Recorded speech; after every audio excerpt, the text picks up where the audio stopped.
Hello and welcome to News Across Nigeria. I'm Anne Nwawadu. Coming up on the program, President Muhammadu Buhari signs off bilateral agreement to strengthen anti-corruption fight.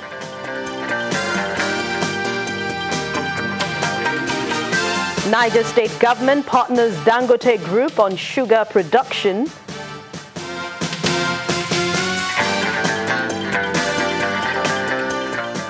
And Yobe flood victims get food and clothing to alleviate their sufferings.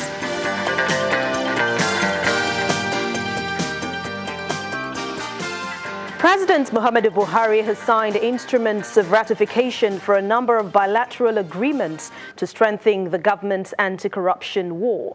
The agreement signed by the president covers anti-corruption, tax administration, and intellectual property protection. The four signed agreements with the United Arab Emirates include an agreement of mutual legal assistance in criminal matters, agreement on mutual legal assistance in civil and commercial matters, agreement on the transfer of sentenced persons, and an extradition treaty. President Buhari also signed other instruments of ratification on the Charter for the Lake Chad Basin between Nigeria, Cameroon, Central African Republic, Libya, Niger, and the Republic of Chad, African Tax Administration Forum Agreement on mutual assistance in tax matters, and World Intellectual Property Organization performances and programs treaty. The president hopes that these agreements will reinvigorate the anti-corruption war, check illicit flow of funds, and improve national security. Members of the Federal Executive Council and the diplomatic corps witnessed the signing of these treaties. It is my hope that these instruments, which are signed today, will reinvigorate the anti-corruption war and check the illicit flow of funds out of our country to other jurisdictions, improve national security, food security, boost our economic and tax regimes, and improve the overall well-being of our creative community. All agencies of government with roles to play under the respective treaties now ratified are hereby directed to ensure that they play their anticipated roles in an effective and responsible manner in order to ensure that we reap the full benefit of these agreements.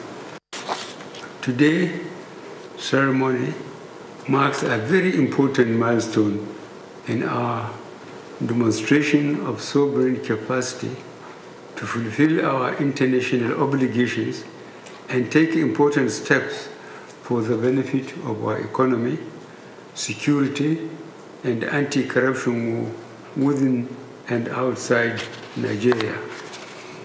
The agreements to be ratified today are as follows. A. Agreement on mutual legal assistance in criminal matters. B. Agreement on mutual legal assistance in civil and commercial matters. C. Agreement on the transfer of sentenced persons. And D. Extraction of treaty. Nigeria's President Muhammadu Buhari, a police officer from whom the suspected killer of an 8-year-old girl in Rivers State escaped, is to be remanded in prison custody.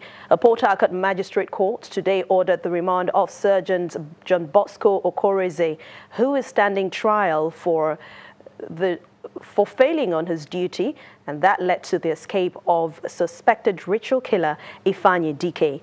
The Chief Magistrate Andrew Jaja also ordered that the case file be handed over to the Department of Public Prosecution.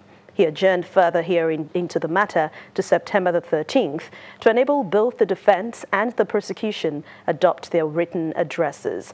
The escape of the suspect who allegedly raped and killed the young girl infuriated some youths in Port Harcourt who staged a protest. Ifeanyi Chukwu Maxwell Dike is probably the most wanted suspect in Rivers State today.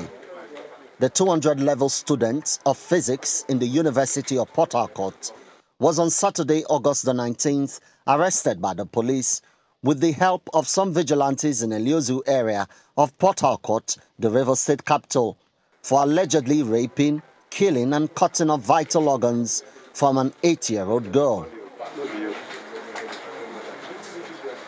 But currently is nowhere to be found, having escaped from the custody of the Criminal Investigation Department. That's according to the police. The suspect may not be a stranger to the police, going by the comments of the girl's father. This is fine of a boy of a question. This boy is a habitual criminal. This boy have committed a crime with a bank, which SARS caught him. The police explained the circumstances that led to the escape of the suspect.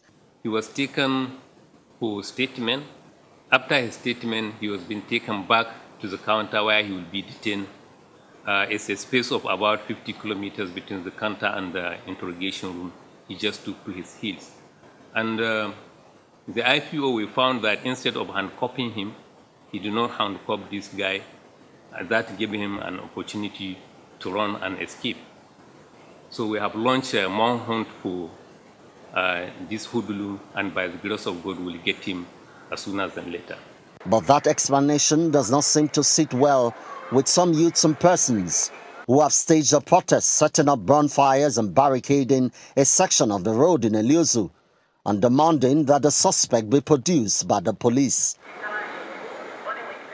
All eyes are now on the police as the matter continues to generate across the state and other parts of the country.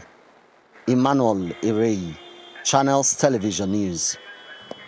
Agriculture is taking center stage in Akwa Ibom State as the government concludes plans to establish a tomato puree processing factory. And this was confirmed by Governor Udom Emmanuel as the state turns to greenhouse technology to grow vegetables in high demand for every household, especially tomato. The governor is optimistic that this will help fill a need and create employment for youths. Fresh vegetables are often in high demand by households in Nigeria for their nutritional values. The Akwa Ibom State government knows the importance of having them readily available, which informed the decision to get engaged in greenhouse project which grows vegetables, especially tomato and cucumber. No, I should finish. The governor is confident that this is a step in the right direction as the state puts finishing touches to its plan to also establish a tomato puree factory. If you look at the quality of the soil that we have here, we should actually be exporting food. And that's where we're going towards. Every single naira invested here will be realized within a short period of time. Because the tomato you're seeing inside this greenhouse, they were planted exactly 1 month ago. If you move to the other side, by September we should be harvesting the cucumber. And we're going to plant a whole lot of, and let me also say something here. Every single plant you see here, we already have the market for it. Farmers involved in this greenhouse project are confident of its success with the use of hydroponic system, which provides adequate chlorophyll to plants and ensures better yields. There's no genetic manipulation here. This is local seeds. Even as the cucumber especially, local people will not buy any cucumber. They only buy Nigerian cucumber. And lucky for us, it's corresponding well with the green. Others benefit from it. Well, communities benefit from that. Because of this hydroponic system, which is a cheaper way to cultivate, local markets can enjoy lower prices also, you understand? So that gives us the advantage of supplying well-nourished crops, but also at good prices. Some of the crops cultivated in the facility are expected to be ready for harvesting in September this year. And we'll stick with agriculture when News Across Nigeria returns and find out more states signing agreements to make sure agriculture is encouraged. Please stay with us.